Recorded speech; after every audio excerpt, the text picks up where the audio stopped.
At my daughter's wedding, I overheard her whisper to her wealthy mother-in-law, "She's just a pathetic failure, nothing like you." So when it came time for the toasts, I stood up and played a message her late father had recorded before he died. The entire room went silent. If you're watching this, subscribe and tell me where you're watching from. But let me back up and explain how I ended up at that moment. My name is Dorothy Williams. Though most people just call me Dot, I'm 68 years old. And until 2 weeks ago, I believed my daughter Sarah respected me. Turns out, I was wrong about a lot of things. The wedding was exactly what Sarah had dreamed of since she was 12. It was held at the Ashford family estate in Connecticut, complete with manicured gardens and a mansion straight out of a movie. 200 guests, a 12-piece orchestra, and so many flowers it could have been a florist's warehouse. Michael Ashford's family had money, the old kind that stretched back for generations. And Sarah had finally gotten exactly what she'd always wanted. That morning, I drove up from my little apartment in Hartford wearing the navy dress I'd bought just for the occasion. It wasn't designer, but I thought it was respectable. At least, until I saw the other guests. The women wore outfits that cost more than my monthly rent, diamonds that practically blinded you, and carried themselves with that effortless confidence that comes from never worrying about money. Sarah looked breathtaking in her grandmother's vintage Chanel wedding gown, the same dress I'd carefully preserved for 40 years. The very dress I wore when I married her father, Frank. Back when we believed love was enough to build a life on. She'd insisted on wearing it, and I foolishly thought it meant something sentimental to her. How naive I was. The ceremony itself was perfect if you like that sort of thing. I sat in the second row, right behind Sarah's college roommate and her husband. In the front row sat Patricia Ashford, Michael's mother, wearing pearls that probably cost more than my car. From the first time we met 8 months ago, she'd been politely cold, the kind of coldness wrapped in manners but still sharp enough to wound. After the ceremony, during cocktails, I was standing by the terrace doors when I heard Sarah's voice. She was speaking to Patricia near the flower arrangements, probably assuming the music would drown them out. But I've always had excellent hearing, a blessing and a curse, as any mother knows. "Don't worry about her," Sarah was saying, glancing my way. "She's just a pathetic failure. Nothing like you. She's never accomplished anything worthwhile. I mean, she worked at the public library for 30 years. Can you imagine anything more depressing?" Patricia gave a little approving nod. "Well, at least she knows her place. Some people from simpler backgrounds can be so pushy about inserting themselves where they don't belong." My hand tightened around my champagne glass. Simpler backgrounds. As if dignity and hard work were something to be ashamed of. I thought about the double shifts I'd worked to put Sarah through college, the sacrifices Frank and I made so she could have music lessons, summer camps, and every opportunity we never had. And that's when I remembered the letter in my purse. Frank had given it to me a week before he died. His voice weak but steady. "If Sarah ever treats you badly," he'd said, "you read this out loud. Promise me, Dot. She needs to hear what I really thought." I'd carried that letter ever since, never truly believing I'd need it. But as I listened to my daughter belittle me to a woman who already looked down on me, I realized Frank had seen something I hadn't. He'd watched Sarah change in his final months, and he didn't like what he saw. The reception dinner passed in a blur of fake smiles and small talk.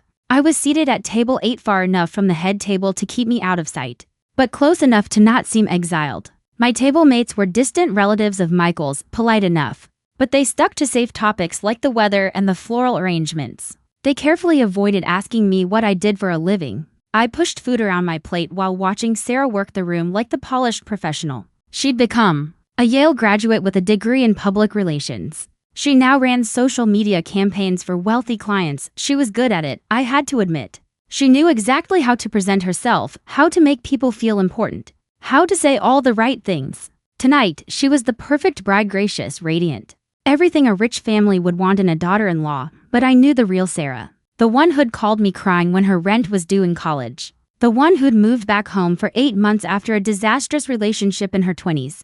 The one who'd sat by Frank's bedside during his final weeks, holding his hand and promising to take care of me after he was gone. Or so I'd thought. During the father-daughter dance, they played The Way You Look Tonight, Frank's favorite song. Sarah danced with Michael instead, since Frank wasn't there to twirl her around the dance floor one last time. I watched her smile and laugh, apparently unbothered by his absence. When the song ended, she didn't even glance toward the empty chair where I'd placed his photo. That's when I knew I had to read Frank's letter, not to hurt Sarah, but to understand what had happened to the daughter I thought I knew.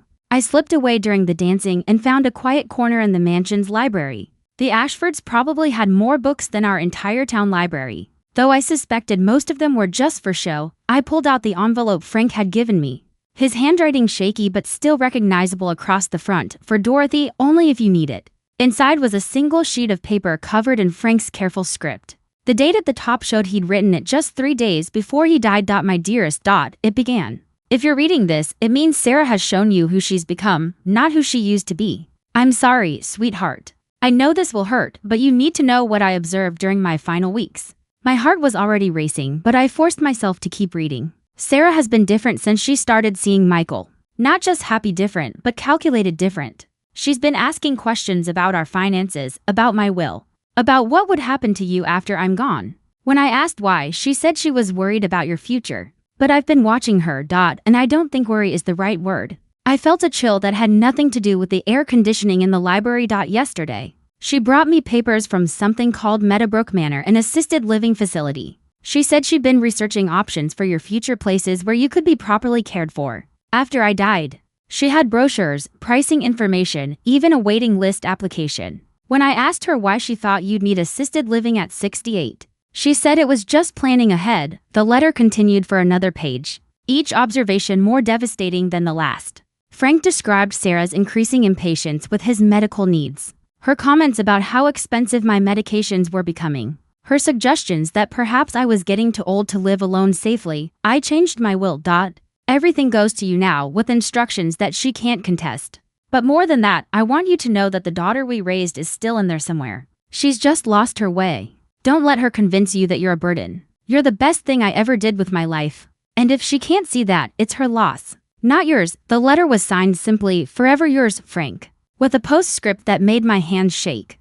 "P.S. I saw the Meadowbrook Manor brochure in her purse again today. She's planning something. Don't let her do it." When I finished reading, I sat in that elegant library surrounded by books that probably cost more than most people's cars. And I finally understood why Frank had made me promise to use this letter if I needed to. He'd spent his final days not just fighting cancer, but protecting me from a daughter who saw his death as an opportunity rather than a loss. I rejoined the reception with Frank's words echoing in my mind. His letter hadn't contained shocking revelations or complex investigations, just the careful observations of a dying man who'd noticed his daughter's growing coldness and selfishness. But those simple observations painted a picture that broke my heart. Sarah hadn't suddenly turned cruel. She'd been planning my future without consulting me, researching ways to have me declared incompetent or unsafe to live alone. Frank had seen it happening and tried to warn me the only way he could. I watched Sarah accept congratulations from the guests, her smile bright and practiced. But now, I could see what Frank had noticed. The way she calculated each interaction, the slight impatience when someone took too long to make their point, the careful way she steered conversations away from anything that might reflect poorly on her new status. "Mrs. Williams." A young man appeared at my elbow, one of Michael's cousins. Though his name escaped me, "Michael wanted me to make sure you were enjoying yourself. Can I get you anything?" I smiled politely. "I'm fine, thank you. It's a beautiful wedding. The Ashford family certainly knows how to throw a party," he agreed, then lowered his voice. "Though between you and me, it's nice to see Michael settling down with someone so practical. After some of the socialites he used to date, Sarah seems refreshingly down-to-earth practical." Down to earth. If only he knew what my down-to-earth daughter was planning for my immediate future. I thanked him and moved away, needing space to think. The irony was overwhelming. Here was Sarah, desperate to become part of high society, surrounded by people who admired her for the very qualities she was trying to shed. Her work ethic, her intelligence, her ability to connect with people, all things she'd learned growing up in a modest household, with parents who valued character over status. But Frank's letter had revealed something else. Sarah wasn't just trying to fit in with the Ashfords. She was actively trying to distance herself from everything that reminded her of her origins, including me.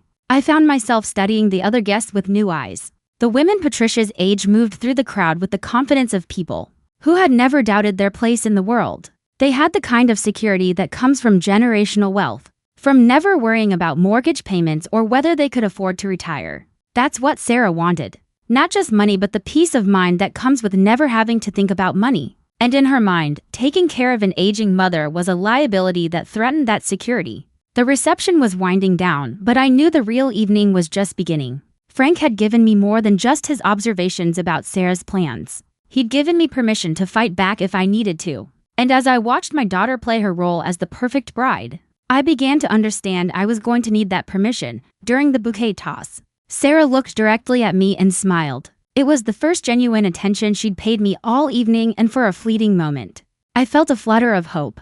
Maybe Frank had been wrong. Maybe his illness had made him suspicious of innocent behavior. Then I overheard her conversation with Patricia as they stood near me afterward. "Thank goodness that tradition is over," Sarah said, adjusting her veil. "I was worried some desperate woman would knock you over trying to catch it," Patricia laughed. "Well, at least your mother didn't try. At her age, remarriage would be rather pathetic, don't you think?" "Oh, Mom's past all that," Sarah replied casually. "She's focusing on more age-appropriate activities now. Quiet hobbies, simple routines. It's probably better for her to accept the limitations that come with getting older." Limitations. At 68, I was supposed to accept limitations and fade quietly into the background, while my daughter built her new life.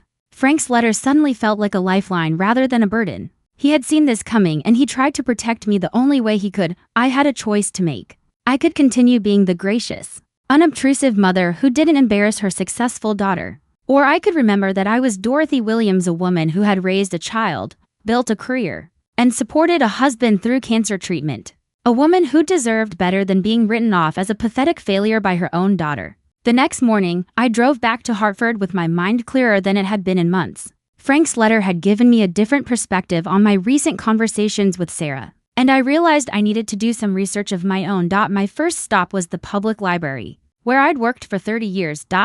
Margaret hugged me warmly when I walked in Monday morning. "How was the wedding? I want to hear everything about this fancy family Sarah married into." I'd always liked Margaret's directness. She was 5 years younger than me but had started working at the library the same week. I did fresh out of library school and full of energy. Over the years, we'd become friends through raises and budget cuts, difficult patrons, and technology upgrades that left us both feeling ancient. It was quite an experience. I said carefully, "Actually, I was hoping you could help me with something. I'm curious about assisted living facilities in Connecticut, particularly one called Meadowbrook Manor." Margaret raised an eyebrow but didn't ask questions. That was another thing I appreciated about her. She understood that information was power, and sometimes you needed to gather it before you even knew exactly how you'd use it. An hour later, we'd compiled quite a file from public records and online reviews. Meadowbrook Manor was indeed exclusive and expensive, but it had something else that caught my attention. A program for asset protection that allowed residents to sign over their estates in exchange for guaranteed lifetime care. More interesting were the reviews. Several families had complained about high-pressure sales tactics, about feeling rushed into decisions during emotional periods following a spouse's death. The state had even investigated the facility twice in the past 5 years for inappropriate marketing to vulnerable seniors. "Well," Margaret said, printing out the last of our research, "this place certainly seems aggressive about acquiring new residents. And their asset protection program looks designed to separate seniors from their money." I thanked Margaret and drove home with a box full of documents that painted a very different picture of Meadowbrook Manor than Sarah's brochures had suggested. But more than that, I had a plan forming in my mind. Frank's letter was just the beginning. What I needed now was to understand exactly what Sarah was planning and why. That afternoon, I did something I hadn't done in years. I called Sarah's college roommate, Jennifer, who had been at the wedding and was always more forthcoming than Sarah when it came to family gossip. Under the guise of wanting to send a proper thank you note to the Ashfords, I asked a few casual questions about the family's background. What I learned was enlightening. The Ashfords were wealthy, yes, but their money was relatively new. Michael's grandfather had made his fortune in manufacturing after World War II. Patricia had married into the family 30 years ago and, according to Jennifer's gossipy sources, had spent decades carefully crafting their social position. "Sarah's so lucky," Jennifer confided. "Patricia's been taking her to all the right charity events, introducing her to the right people. She's already talking about getting Sarah onto some museum boards." After hanging up, I sat in my small apartment and thought about what I'd learned. Sarah wasn't just marrying into money, she was marrying into a social climbing project that had been in motion for decades. And Patricia saw Sarah as a useful tool in that project, someone young, educated, and presentable enough to help maintain their place in Connecticut society. But that still didn't explain Sarah's plans for me, until I remembered something Frank had mentioned in his letter. Sarah's growing impatience with the cost of things. My medications, my apartment rent, the small expenses that came with having an aging parent. I pulled out my checkbook and looked at the records from the past year. Sarah had been right about one thing: my expenses had increased. New medications for my arthritis, higher insurance premiums, the cost of having my apartment painted when the management company raised the rent. Nothing dramatic, but the kind of steady increase that comes with aging. And then I realized what Sarah was really afraid of. It wasn't that I needed assisted living now. It was that I might need expensive care in the future, and if I spent down my savings on long-term care, there would be nothing left for her to inherit. Frank's letter had been about protecting me from Sarah's immediate plans. But my own research had revealed something even more disturbing. My daughter saw me not as a person with needs and feelings, but as a financial liability that needed to be managed efficiently. That night, I made a decision that would have shocked the old Dorothy. I wasn't going to wait for Sarah to make the next move. I was going to find out exactly what she was planning, and then I was going to decide what to do about it. 2 weeks after the wedding, Sarah called to invite me to lunch. She sounded unusually warm and friendly, which immediately put me on alert. Sarah was never warm and friendly unless she wanted something. And after Frank's letter, I had a pretty good idea what that something might be. We met at a trendy bistro in West Hartford, the kind of place that served small portions on oversized plates and charged accordingly. Sarah looked radiant, still glowing from her honeymoon in Italy. She'd always photographed well, but marriage to Michael had given her a new confidence that was almost blinding. "Mom, you look tired," she said, kissing my cheek before we sat down. "Are you sleeping okay? Eating enough? I've been worried about you living alone in that little apartment."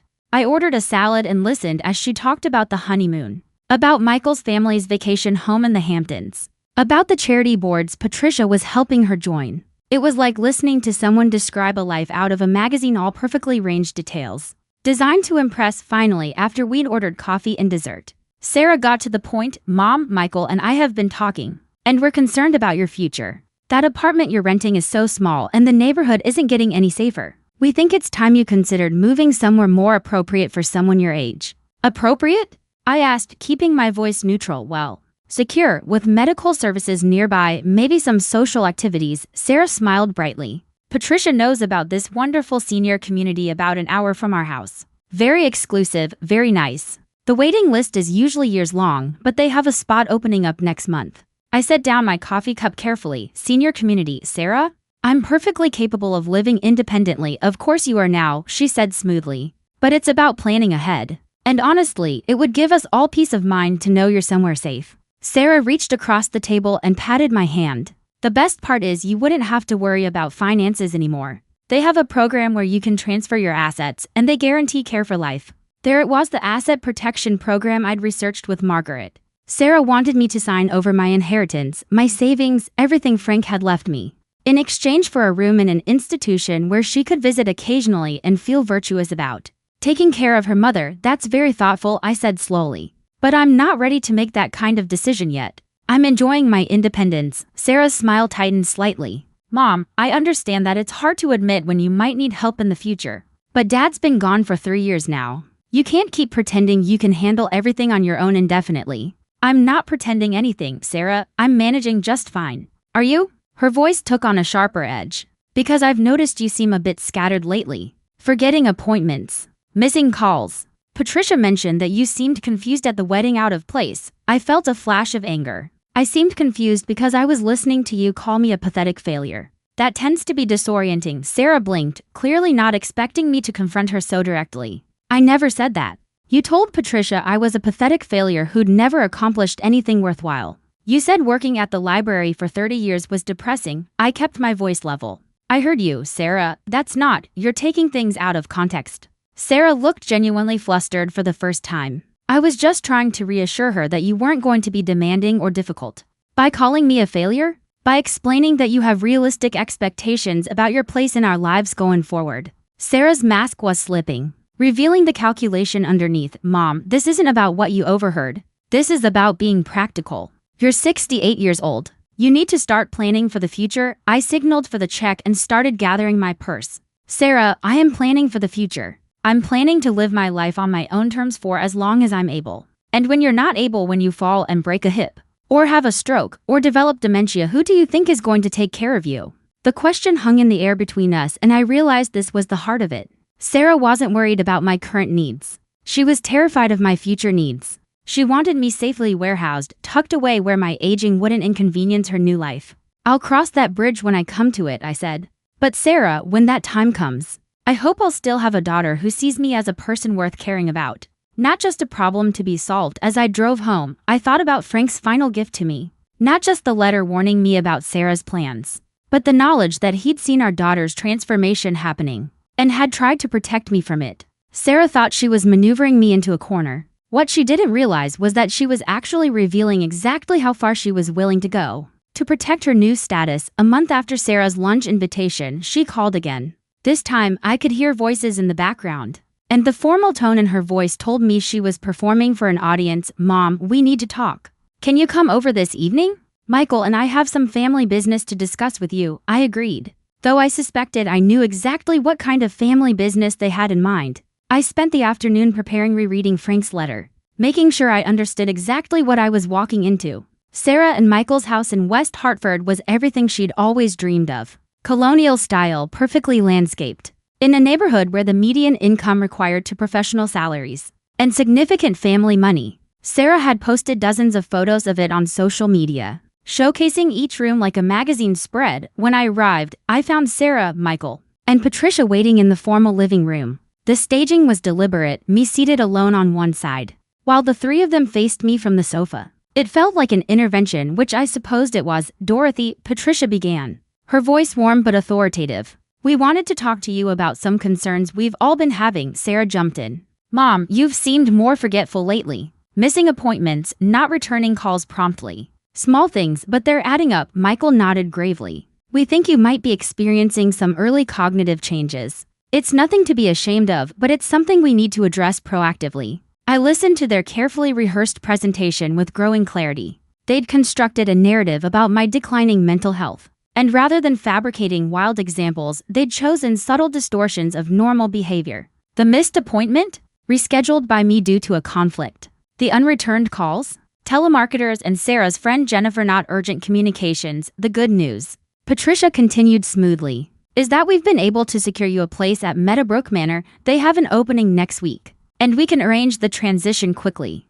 All you need to do is sign these papers, Michael said, pulling out a folder of documents. Power of attorney, asset transfer agreements, healthcare directives. Everything to make the transition smooth and protect your interests. I looked at the three of them, these people who thought they could manipulate me into signing away my life with exaggerated concerns about my mental capacity. Sarah sat there nodding encouragingly, playing the role of the concerned daughter, while planning to inherit everything her father had left me. This is quite a production, I said finally. How long have you been planning this intervention? Sarah's smile faltered slightly. Mom, this isn't a production. We're genuinely worried about you, are you? I pulled out Frank's letter, the envelope worn from being carried in my purse for weeks. Because I have something I think you'll all find interesting. I unfolded the single sheet of paper and began to read aloud. Frank's careful observations about Sarah's questions concerning my finances, her research into assisted living facilities, her growing impatience with the costs of having an aging mother. She brought me papers from something called Meadowbrook Manor. I read, an assisted living facility. She said she'd been researching options for your future, places where you could be properly cared for. After I died, Sarah went completely white. Michael frowned in confusion. Patricia's composed expression didn't change, but I saw her hands clench slightly in her lap. When I asked her why she thought you'd need assisted living at 68, she said it was just planning ahead. I continued, but I'd been watching her, and planning wasn't the right word. As Frank's letter laid out his careful observations of Sarah's calculated approach to my so-called future care, I watched my daughter's face shift, shock, panic, then finally settling into a cold, hard calculation I'd never seen before. When I finished reading, the room went silent. Then Michael spoke. Sarah, is this true? Were you really researching assisted living facilities while your father was dying? That's when it hit me. This confrontation wasn't the end. It was just the beginning of something much bigger. That letter proves nothing, Sarah said. But her voice shook. Dad was sick, probably confused. He was seeing problems that weren't there. I folded the letter carefully and slipped it back into my purse. Your father was many things, Sarah. But confused wasn't one of them, especially not about something this important. Michael was staring at the stack of papers on the coffee table, power of attorney forms, asset transfer agreements, and the Meadowbrook Manor paperwork. Sarah, when exactly did you start looking into this place? I was just being prepared, she shot back defensively. Someone had to think ahead about Mom's future needs while your father was dying of cancer? Michael's voice was quiet but sharp in a way I'd never heard before. You were planning to move your mother into assisted living while he was fighting for his life? Patricia tried to step in. Michael, I think we should focus on Dorothy's current situation rather than relitigating past decisions. Should we? I asked, turning to Patricia. Because I did a little research of my own after Sarah mentioned Meadowbrook Manor. Did you know they've been investigated twice by the state? For aggressive marketing toward vulnerable seniors? For the first time since I'd known her, Patricia actually looked uncomfortable. I'm sure any successful facility faces occasional regulatory reviews, she said, occasional reviews about pressuring grieving widows to sign over their assets right after their husbands die? I pulled out a folder of public records Margaret had helped me compile. Because that's exactly what the state found: high-pressure tactics, rushed decision-making, families manipulated into making permanent choices during temporary emotional crises. Sarah lunged for the papers. Where did you get these? Public records, Sarah, amazing what you can find when you know where to look. I kept them out of reach. The State Licensing Board, Consumer Protection Agencies, online reviews, all freely available to anyone willing to investigate before signing their life away. Michael leaned closer, scanning the documents over my shoulder. Jesus, look at these complaints. Felt pressured to decide immediately. High-pressure sales presentation. Regretted signing asset transfer agreement, Sarah. Did you actually research this place or did someone recommend it to you? The silence that followed was telling. Finally, Patricia spoke. I may have mentioned that they had an excellent reputation in certain circles. Certain circles being wealthy families looking to warehouse their inconvenient relatives? I asked lightly. That's a terrible thing to say, Sarah snapped. We're just trying to make sure you get proper care. No, I said firmly. You're trying to make sure I don't become a financial burden on your new lifestyle. I stood, calmer than I'd felt in months. The difference is, proper care considers what I want, not just what's convenient for you. Michael was still bent over the complaint records. Mom, some of these families sued Meadowbrook. They accused the facility of elder abuse, of manipulating seniors into signing away assets they didn't even understand. Patricia's composure was finally cracking. Those are isolated incidents. Every industry has a few bad actors, are they? I asked. Because according to these records, Meadowbrook has a specific program targeting recent widows. They market to families during funeral planning, offer so-called estate protection services, even get referrals through funeral homes and lawyers. I watched the three of them take that in. Sarah looked like she might be sick. Michael was furious, though I couldn't tell whether his anger was aimed more at me or at her. Patricia's face was tight, calculating, already trying to figure out how to spin this. Even if the facility has some problems, Sarah said, her voice strained. That doesn't change the fact that you need to plan for your future. You can't live alone forever, Mom. Why not? I asked calmly. I'm 68, not 88. I'm healthy, mentally sharp, and perfectly capable of making my own decisions about where I live. But what if something happens? What if you fall, or get sick, or need help? Sarah's voice was rising. You can't expect us to drop everything and take care of you. And there it was. The real fear hiding under all that concern about my welfare wasn't about me at all. Sarah wasn't worried about my current needs. She was terrified my future needs might interfere with her carefully planned new life. I'm not expecting you to take care of me, Sarah, I said quietly. I'm expecting you to respect my right to make my own choices about how I want to live. Those choices affect other people, Patricia cut in sharply. Family decisions should be made collectively, considering everyone's interests. Everyone's interests, I repeated. And what exactly are your interests in this situation, Patricia? Patricia straightened in her chair, her social mask snapping back into place. My interest is in seeing this family function harmoniously. Sarah is my daughter-in-law now, and that makes her welfare my concern. And my welfare, does that concern you at all? I asked. Of course it does, Patricia said. Which is why we think Meadowbrook would be perfect for you. You'd have security, medical care nearby, social activities with people your own age. I had to admire her persistence. Even after being caught recommending a facility with a questionable reputation, she was still trying to sell me on the benefits of institutional living. Patricia, I said gently. I spent 30 years working at a public library. Do you know what that taught me? How to research things thoroughly. How to spot inconsistencies in people's stories. And how to help people find the information they need to make good decisions.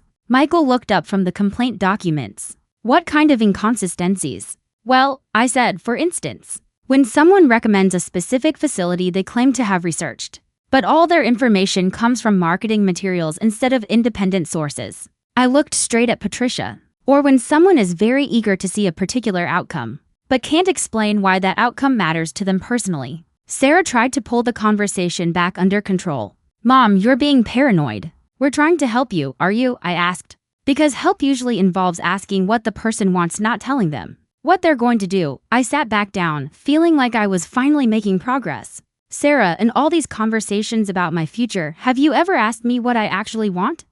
Of course we want what's best for you. That's not what I asked. Have you asked me what I want? The silence stretched out, heavy and uncomfortable. Finally, Michael spoke. What do you want, Dorothy? I want to live in my own apartment for as long as I'm able, I said. I want to make my own decisions about my health care, my finances, and my social life. I want to be treated like a competent adult, not a problem to be managed. I paused, looking at each of them. And I want my daughter to see me as a person worth respecting, not just an obligation to be discharged efficiently. Sarah's eyes filled with tears. I do respect you, I'm scared, Mom. I'm scared something will happen to you and I won't know how to handle it. For the first time all evening, I heard something genuine in her voice. Sarah, I said softly, being scared is normal. But being scared doesn't justify trying to control someone else's life.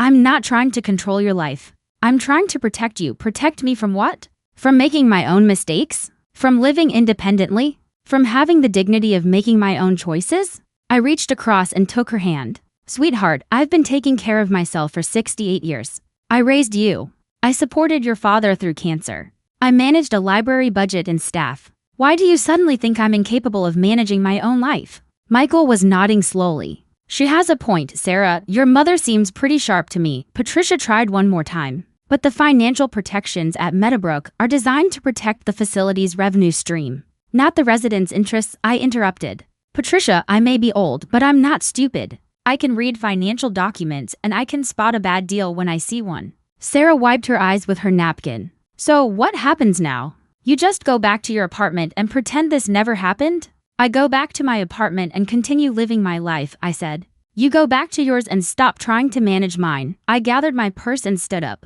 And maybe, if you can learn to see me as an equal rather than a dependent, we can rebuild some kind of relationship. But what if you do need help someday? Sarah asked, then I'll ask for it. And if you're willing to provide it respectfully, without trying to take over my life, maybe we can work something out. I paused at the door. But Sarah, if I ever need care, it will be my decision how to handle it. Not yours. Not Patricia's. Not some facility that sees me as nothing more than a source of revenue. As I drove home, I realized the evening had gone better than I'd expected. Frank's letter had given me the ammunition I needed. But my own research had given me something even more valuable, the knowledge that I was right to resist their pressure. More importantly, I'd seen a glimpse of the real Sarah underneath all the calculation, a young woman who was genuinely scared of the responsibilities that come with having aging parents. 3 weeks later, Sarah called to ask if we could have coffee. Just the two of us, she said. No Michael, no Patricia, no agenda about your living situation. I was skeptical, but curious enough to agree. We met at a small cafe near the library neutral territory, where neither of us had the advantage. Sarah looked different this time, tired, less polished than usual. Her perfect composure had cracks in it I'd never seen before. I've been thinking about what you said, she began without preamble. About not asking what you wanted, about treating you like a problem instead of a person. I waited, curious to see where this was going. I talked to a therapist about it, she admitted. About why I was so fixated on getting you into that place. Sarah's hands were wrapped around her coffee cup like she was trying to draw warmth from it. She asked me when I started being afraid of you getting older. And it was when Dad got sick. When I realized that loving someone doesn't protect them from aging, or dying, or needing help. Tears began to well in her eyes. I watched you take care of him. And I thought about how someday someone would have to take care of you. And I panicked. This was more honesty than I'd heard from Sarah in years. Why did that scare you so much? I asked gently because I didn't think I could do it. I didn't think I was strong enough, or patient enough, or good enough to take care of you the way you took care of him. Her voice broke completely. So I convinced myself the solution was to find someone else to do it. Someone professional. Someone better at caregiving than me. I felt something shift in my chest. Not forgiveness exactly, but understanding. Sarah, I said softly. No one expects you to be a professional caregiver, but what if you need help? Real help, not just emotional support? She looked up at me, her eyes seeming much younger than her 32 years. What if you get sick like Dad did? Then we'll figure it out together, I told her. But that doesn't mean signing away my independence now, just because something might happen later. I know that now. Sarah dabbed at her eyes with her napkin. The therapist explained the difference between planning for possible futures and trying to control them. She also pointed out that I was treating you like you were already incapacitated, instead of like someone who could participate in planning her own future. We sat in silence for several minutes. I thought about Frank's letter, about the daughter he'd been trying to protect me from, but I could also see the daughter he'd raised, scared, imperfect, but capable of growth. What about Patricia? I asked, and Michael? Michael was horrified when he really understood what we were planning, Sarah admitted. He said it reminded him of the way his grandfather's business partners tried to pressure him into selling the company when he got dementia. She managed a weak smile. Apparently, the Ashford family has some experience with people trying to take advantage of vulnerable seniors. And Patricia? Patricia, Sarah gave a small, embarrassed laugh. She's convinced the whole thing got blown out of proportion. That we should have just handled the Dorothy situation more quietly. She actually said that? The Dorothy situation? Sarah nodded, looking sheepish. I had to laugh. Well, at least she's consistent. I'm sorry. Mom, I'm sorry for calling you a failure, for trying to warehouse you, for treating you like a burden instead of my mother. Sarah reached across the table and took my hand. I don't know if I can be the daughter you deserve, but I'd like to try. You don't have to be perfect, Sarah. You just have to see me as a person, I said, squeezing her hand. And maybe ask my opinion before making major decisions about my life. Deal, Sarah replied. But Mom, if you ever do need help, real help, not just the normal stuff that comes with aging, will you tell me? Will you let me be part of the solution instead of shutting me out? I considered this carefully. The old Dorothy would have promised to handle everything herself, to never be a burden. But Frank's letter had taught me something about the cost of protecting people from difficult truths. I'll tell you, I said finally. But Sarah, being part of the solution means respecting my choices. Even if they're not the choices you would make, I understand. As we prepared to leave, Sarah hesitated. Mom, there's something else about Dad's letter, I tensed, wondering if she was going to challenge its authenticity or accuse me of manipulating his words. I'm glad he wrote it, she said softly. Not because of what it said about me, but because it meant he was still protecting you even after he was gone. I hope someday I'll be smart enough to love someone that completely. Driving home, I realized that the woman I'd raised was still there underneath all the fear and calculation. It was going to take time to rebuild our relationship, and it would never be the same as it was before. But maybe with enough honesty and patience it could be something better.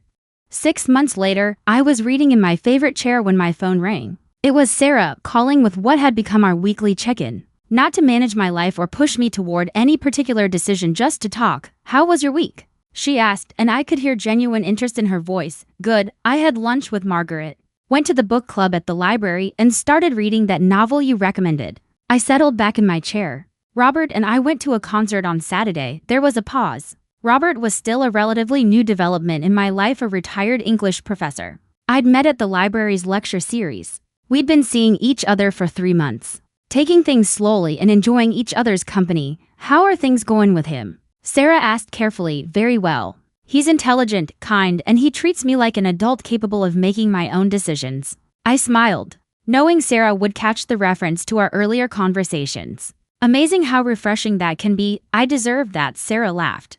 But seriously, I'm glad you're happy. You deserve someone who appreciates you. This was still new territory for us, Sarah showing genuine interest in my happiness, rather than just my welfare. The therapy was helping, but more than that, she seemed to be discovering that having a mother with an independent life was actually more interesting than having one who existed solely to be managed. Speaking of appreciation, I said, how are things with Michael and Patricia? Michael's good. He's been asking more questions about my family, about you and Dad. I think meeting you made him realize that not all mothers-in-law are like his mother. Sarah's voice got quieter. Patricia is adjusting. She stopped mentioning assisted living facilities. At least that's progress. She asked me last week if you were still harboring resentment about the Meadowbrook situation. I told her that you weren't harboring anything, you'd simply learned to be more careful about trusting her judgment. I laughed. I bet that went over well, about as well as you'd expect. But Michael backed me up, which was good. He pointed out that trust has to be earned back after it's been broken. We talked for another 20 minutes about books, about Sarah's work, about Robert's grandchildren and their upcoming visit. Normal family conversation, the kind we hadn't had in years. When we hung up, I realized how much I'd missed this version of my daughter. The next morning, I was surprised to get a call from Michael. Dorothy, I hope you don't mind me calling directly. I wanted to ask you something, of course. What's on your mind? I've been thinking about what happened last year with the whole Meadowbrook situation. I realize I didn't handle it very well. I let my mother push an agenda that wasn't in your best interests. I waited, curious where this was going. I wanted you to know that Sarah and I have talked about it extensively. We've agreed that any future decisions about family matters will include you as an equal participant, not just someone whose life gets planned by other people. I appreciate that. Michael, there's something else, Michael said. Sarah mentioned you might be interested in traveling more now that you're not worried about us pressuring you into assisted living. This was news to me. She did. She said you'd always wanted to see Ireland but never had the chance. Patricia and I are planning a family trip to Europe next spring, and we'd like you to join us as our guest. I was quiet for a moment, processing this unexpected invitation. That's very generous, Michael, but before you say no, he continued, let me explain. It wouldn't be a family obligation trip where you'd have to keep up with our schedule or pretend to enjoy activities you don't like. We'd plan some things together, but you'd have plenty of independence to explore on your own. And Patricia is on board with this? I asked. Michael laughed. Patricia suggested it. Actually, I think she's finally figured out that having a happy, independent mother-in-law reflects better on the family than having one who feels pushed around and resentful. After we hung up, I sat in my apartment thinking about how dramatically my life had changed in the past year. 12 months ago, Sarah had been planning to put me in an institution and take control of my assets. Now, she was encouraging me to travel internationally and including me in family plans as an equal party. The difference wasn't just in Sarah's attitude. It was in my own willingness to stand up for myself. Frank's letter had given me permission to fight back, but the real change had come from recognizing my own worth and refusing to accept treatment that diminished it. A year later, I was packing for Ireland when Sarah arrived at my apartment with coffee and pastries from my favorite bakery. Excited about tomorrow? She asked, settling into the chair across from my sofa, nervous and excited. I admitted, it's been a long time since I traveled anywhere more exotic than Hartford. You're going to love it. And Mom, I'm really glad you said yes to the trip. I looked up from folding sweaters. Sarah, can I ask you something? Last year, when you were so determined to get me into Meadowbrook, were you really worried about my safety? Or were you more worried about the inconvenience of having an aging parent? She was quiet for a long moment. Honestly, both. I was scared something would happen to you, but I was also scared of how that would affect my life with Michael. I wanted the peace of mind that comes with knowing someone else was handling the hard stuff.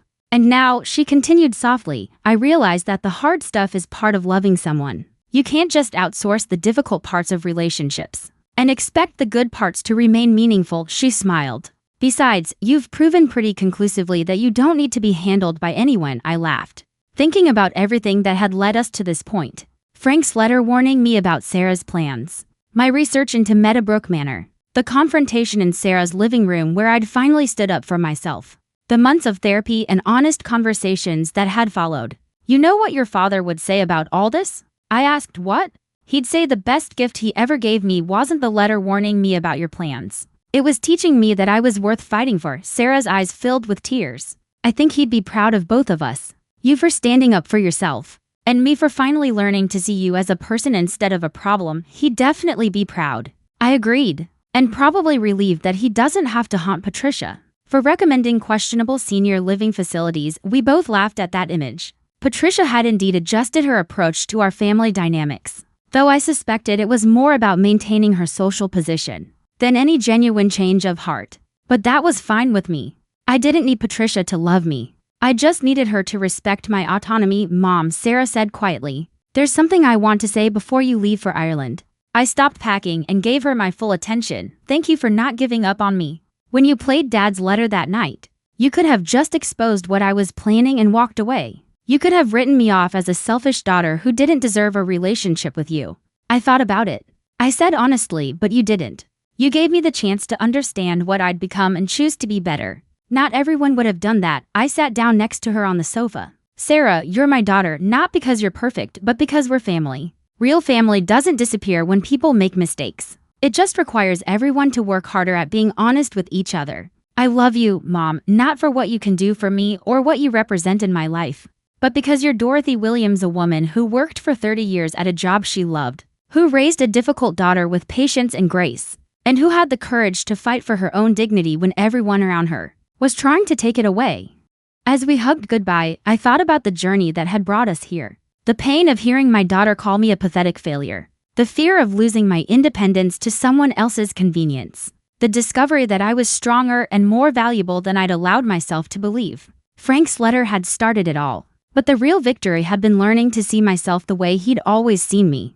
As a person worth respecting, worth fighting for, worth loving exactly as I was. Tomorrow I'd board a plane for Ireland not as a burden being managed by my family, but as Dorothy Williams, a 69-year-old woman embarking on an adventure she'd dreamed about for decades. Some victories don't come with fanfare or celebration. Sometimes the greatest triumph is simply the quiet satisfaction of knowing you refused to disappear when everyone around you was trying to make you invisible, and that, I thought as I finished packing, was exactly the kind of legacy Frank would have wanted me to create.